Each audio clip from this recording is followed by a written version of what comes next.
Alright guys, so in my last few videos I've mentioned a video in the past from an interview that I saw with Stephen Harper where he basically explained what the far left or the modern left really is, and I mentioned that he said that they're not really Marxist or socialist, a lot of them are nihilists. Well, here's the video, it's about 4 minutes long, so let's have a listen to this and then we'll talk about it after like usual. That our prospects are not good. It's elements in our own countries and our own societies that do not want us to succeed.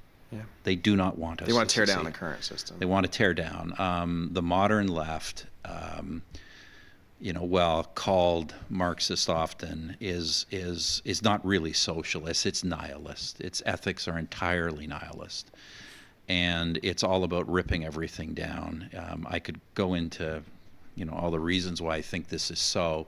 It doesn't really matter what the explanation for it is. It's all bad, and it needs to be fought and opposed. Where is this illiberalism coming from? That this is complicated. You call it nihilist, but there's this. It's new on the left to have this illiberalism, right? And that's something that we didn't really have that as much, or did we always have this massive? Well, illiberalism? it's always been on the extreme left. It's leaked into the rest of society. What the far left and the far right always have in common? They're both illiberal. Yeah, they're both illiberal. It was always illiberal. Yeah. It was always illiberal, and Yep. Anyone who says that Marxism was distorted into totalitarianism by the Soviets or the Chinese, whoever, is missing the whole. You read original Marxism, the totalitarianism is at its root. Mm-hmm. Marx's view was that, and you hear the same terms thrown around today, that his opinions were not opinions, they were science.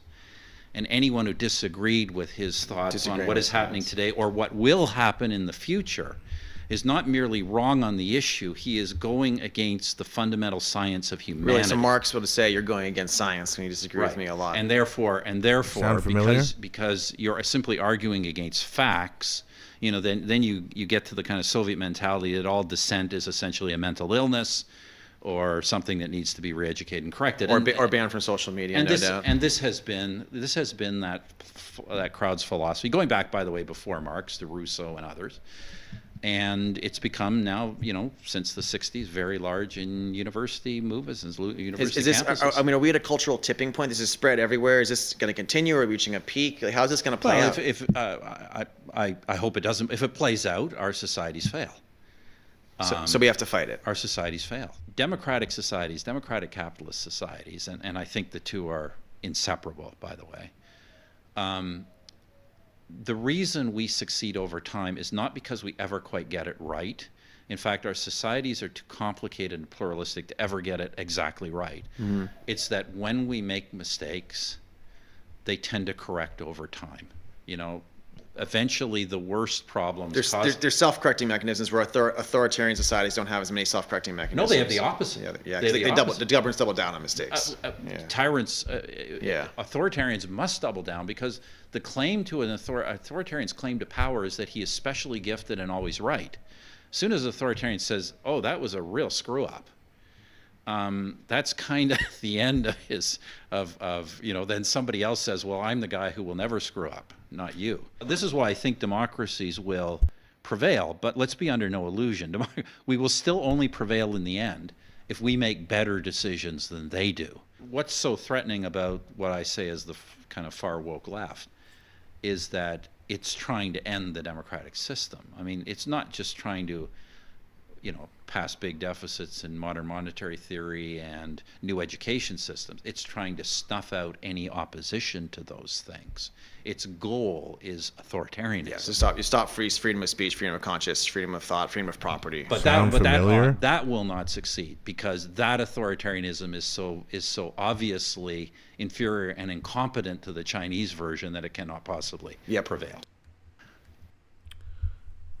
I think he's exactly right. The modern left is not democratic.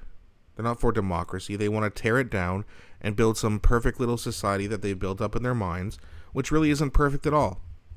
In fact, it's probably a lot worse. And I hear it all the time. People like the overtaxing the rich. That's one theory a lot of leftists believe in, and not realizing it's like, hey, if you start taxing them at 50, 60, 70, 80% if they make a certain amount of money, they're going to leave. And then you have no jobs. You have no industries. Well, how do you pay for food if that's the case? They don't think things through. Here's how I feel, and because I'm a good person, quote unquote good person, it must therefore then be true. And it's the opposite. It's not true.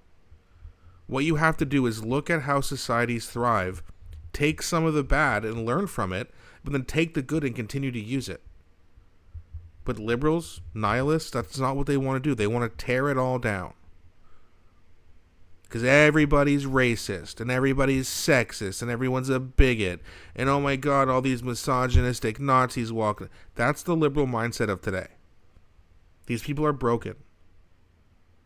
Not all liberals feel like this, but there's a large contingency of the far left who absolutely thinks like this. I know people who think like this. And it's a shame, but what they need to learn is that when you go off of your feelings alone without any logic, reason, or facts, things tend to fall apart. And that's one thing that liberals need to get through their head ASAP, or else no one's going to take their party seriously anymore. That's already starting to happen. But as especially the COVID kids start to grow up and they see what happened to them during COVID and who were the ones who wanted to do it, they're going to be very upset with the Liberal Party. So the future does not look bright for them at all. Their biggest support group is the oldest Canadians we have. As those people start to, exit, and the kids of today start to get older, the Liberal Party is going to fail.